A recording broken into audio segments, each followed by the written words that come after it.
بسم الله الرحمن الرحيم. أعزائي المشاهدين، السلام عليكم ورحمة الله تعالى وبركاته. حرية حرية أعزائي المشاهدين، حرية. نعم حرية. المظاهرات والاحتجاجات القائمة في إيران إخواني الكرام، أنا طبعا طلعت في البداية وأعلنت، والكل المتابع لي يعرف كرهي الشديد للنظام الإيراني، وهذا النظام لا يمت للإسلام بصلة، نظام يعني توسعي يريد إعادة الإمبراطورية الكسروية يعني. ولكن أنا تكلمت عن المظاهرات هذه، وأنا صراحة يعني مظاهرات تهدف إلى العري أنا ما أوقف وياها حتى لو كانت ضد عدوي. فمظاهرات فيها حرق للحجاب ودعوة للسفور ودعوة للعري، هذه يا أخوي العزيز أنا كإنسان مسلم يعني ما أوقف مع ناس من هالنوع. يعني إحنا الآن نريد هذه الدولة أنها ترجع إلى الإسلام، ترجع إلى الإسلام الصحيح، وتنتهي من حكم هذول اللي لا لهم أي صلة بالإسلام. نروح نجيب ناس متحررين وناس يدعون إلى الدعارة وإلى الفسق وإلى الفجور. لا والله أنا لا أقف، أنا كعبد العزيز الأنصاري لا أقف مع هذول يدعون إلى عري المرأة. ولكن إخواني الكرام، ما يحدث الآن في أوروبا دعم واضح لهذه المظاهرات. ولكن من أي نوع الدعم؟ دعم لحرية المرأة ولعري المرأة. ذاك اليوم كان في مقطع طلعوا مجموعة من الممثلات الفرنسيات، كل واحدة تقطع خصلة من شعرها وتحلق شعرها نصرة للمرأة الإيرانية. طب أنت تنصرين المرأة الإيرانية ليش؟ إنها تتزوج؟ انها تنستر؟ لا، احنا ننصر المرأة الإيرانية بهدف العري.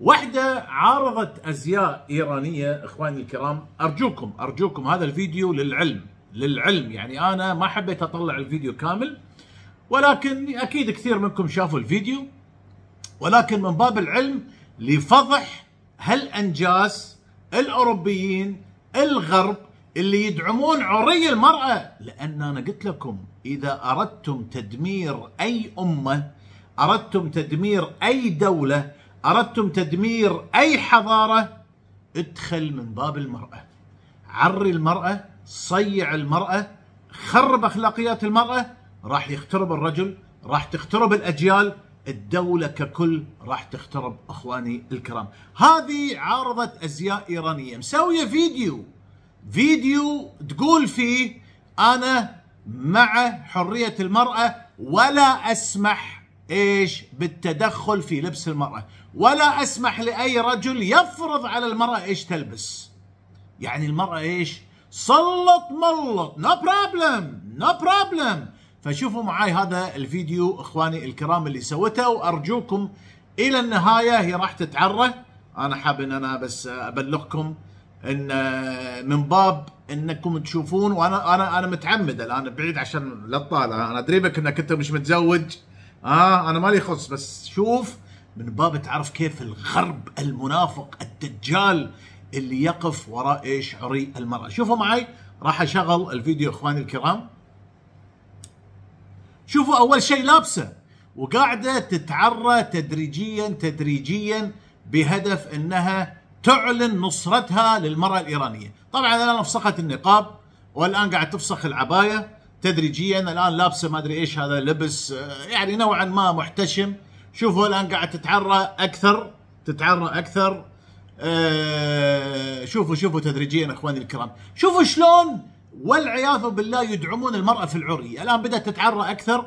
شوفوا معي أعزائي المشاهدين، الآن فسخت البنطلون في تنورة الآن، والآن الله شوي استهدي بالله.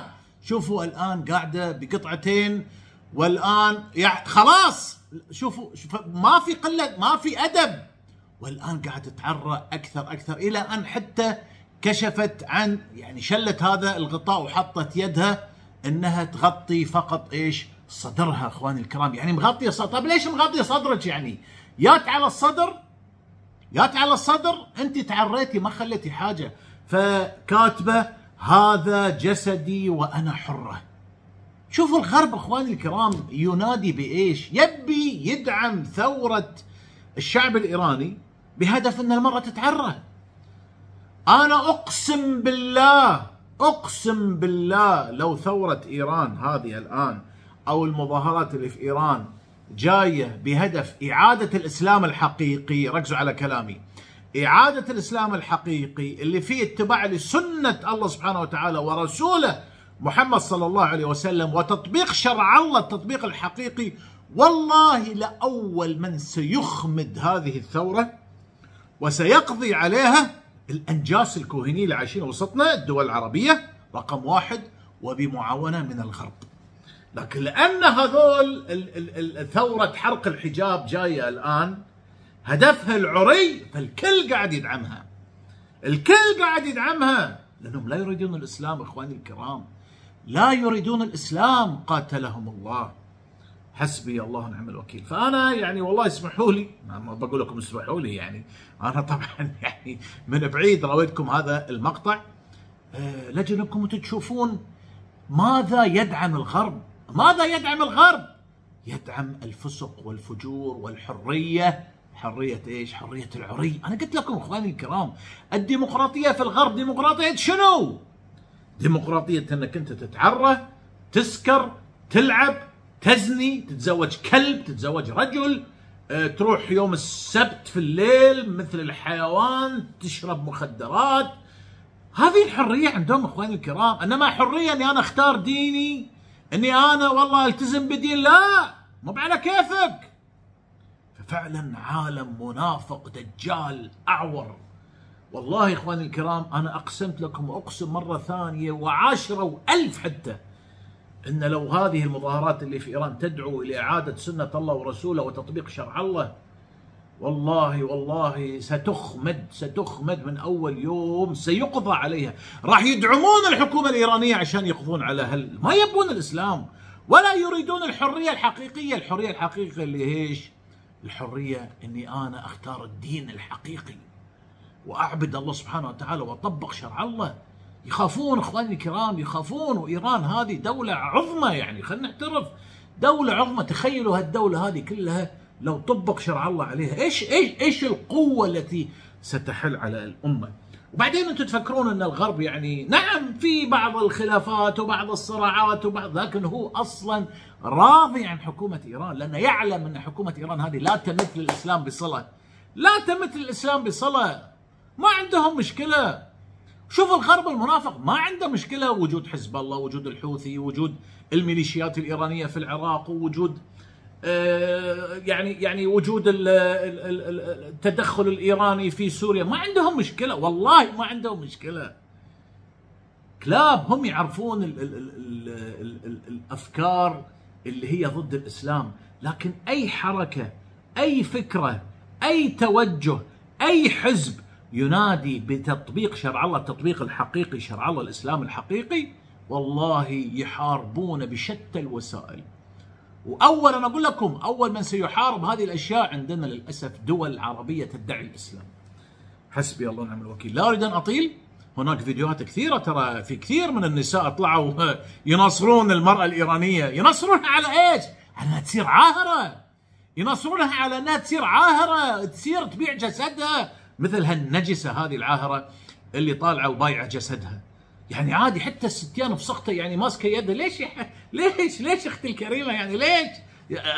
خلينا نطالع، خلينا نتلذذ. ايش معنى انت مش حرة يعني حطيتي يدك؟ شوفوا النفاق اخواني الكرام. والله فعلا قاتلهم الله فعلا. غربي منافق دجال. انا اقول لكم والله ما ياخذون 5 دقائق.